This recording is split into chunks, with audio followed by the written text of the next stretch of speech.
Before you start, remove, cover or mask any objects you don't want to spray. Once you have done this, thin the paint if required and stir it.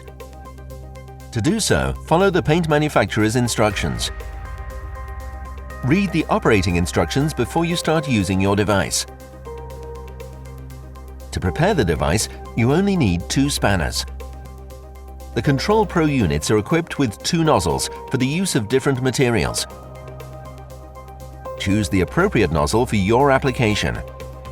Insert the carry handle and push it down until it clicks into place. Secure both flaps of the storage tray.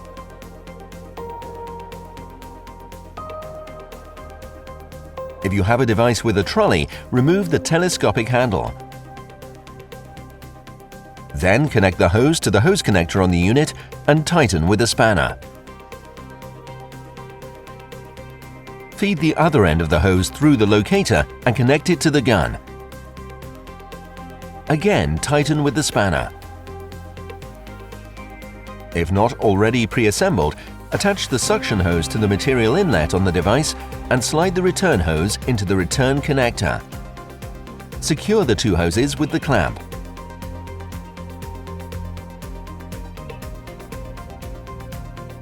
Now place the end of the suction hose directly into the paint bucket.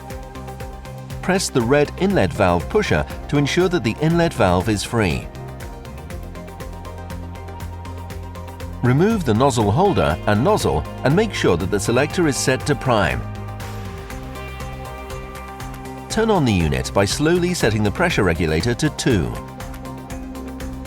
As soon as paint comes out of the return hose, hold the spray gun to the edge of the paint container and depress the trigger. Rotate the selector switch to the spray position until the material is projected smoothly.